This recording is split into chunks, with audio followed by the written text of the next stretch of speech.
Hey, a movie this weekend with character development.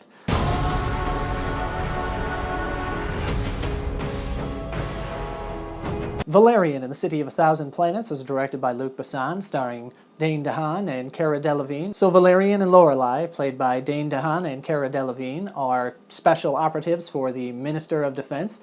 It is now the 28th century, so their job is to maintain law and order. So this movie starts out and it gives us a really cool set to David Bowie, basically like the International Space Station, as people are adding pods and modules to it repeatedly. After hundreds and hundreds of years, we actually get the introduction of alien species to this, and this thing eventually becomes the setting for our movie. The city is called Alpha, and it is the city of 1,000 planets because thousands of different worlds come there to share knowledge and share their culture with each other. So obviously some shit's gotta go down, and we have to have our city in peril.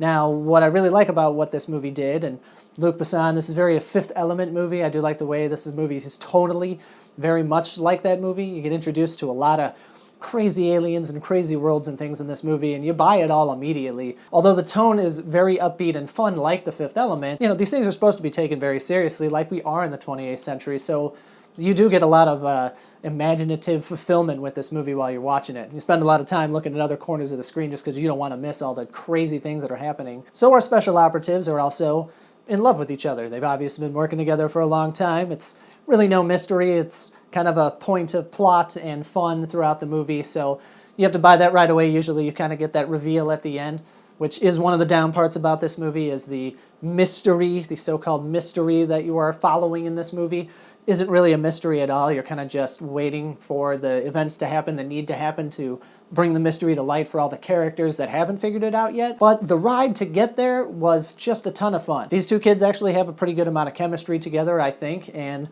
played it off very well. They are separated and then put back together and separated and put back together, and the way that they react to each other as the movie goes on, as they keep coming back together through all these situations, it's charming, it's sweet, and I bought into every minute of it. So I do want to bring up the rating for this movie as well. There are some horrible Sigourney Weaver level in Galaxy Quest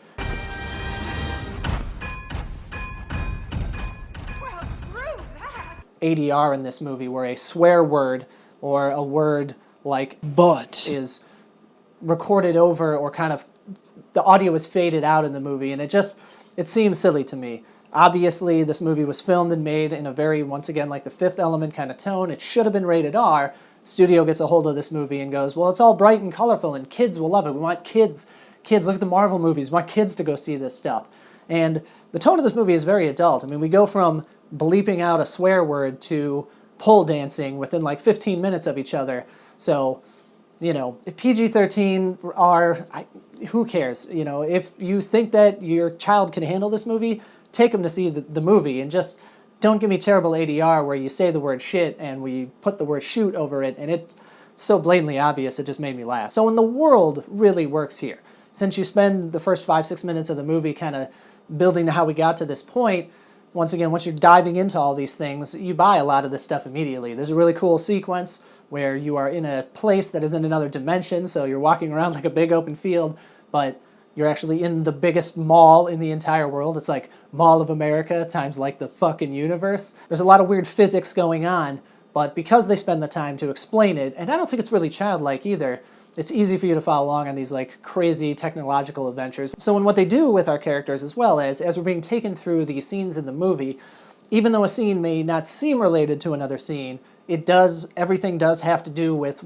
you know, where we find ourselves at the climax of this film. This isn't like an origin story, and that's why I really liked it. So tonally, the music helps a lot too. The music in this movie is a lot of fun at times, really dramatic at times. There were definitely some Looney Tunes moments, but the music is appropriate where it needs to be. So this movie does have some, you know, down points to it as well. It does drag a little bit in the middle. A lot of these bigger action movies tend to have that kind of second act that drags a bit. This one you might find yourself, if you're not into the characters, I definitely heard rumbling in the theater where, you know, if you're not totally into everything that you're doing, you don't buy what's happening, so it does seem a little trite, and the mystery does bottom the end of the film out a little bit. Exciting as it is, you know exactly what's going to happen at the exact moment in which it's going to happen, because even though they tried to hide it when they were setting the movie up, you know, an hour and a half before these events happen, You know, if you're paying attention just mildly, 75% of the way to this movie, you figure absolutely that's the guy. That's the guy right there. That's her. She's the one that's going to do it. That's the one that's going to turn on. So that does take away a little bit from the ending of the movie, but you know, overall it's fun. It's imaginative. It's ambitious. The music was fun. Rihanna has a little bit in it, and she's, even though she's in the movie for like 10 minutes, she plays a fun little character. Lots of ADR from her too. You know, overall it's an enjoyable movie, and it is something I would like to see again because there's just so much going on in the world that, you know, it just makes sense to me to want to watch a movie like this again, especially when you enjoyed it the first time you watched. So I totally recommend this movie. Go see this weekend, and don't see Dunkirk if you don't want to be completely bored throughout the night. So thank you everybody for watching. What did you think of the movie? Comment, that would be great. If you want to see more movie reviews and talk to me more about movies, subscribe to me right here. Watch my other content. I'm going to do the same thing I've done the last like 4 videos in a row. Watch this movie Blind Spot. It's here, or maybe it's here, but the one that says movie Blind Spot, I'm holding a volleyball in the picture. Click on that, man. I think you'll really enjoy that video. Thank you for watching.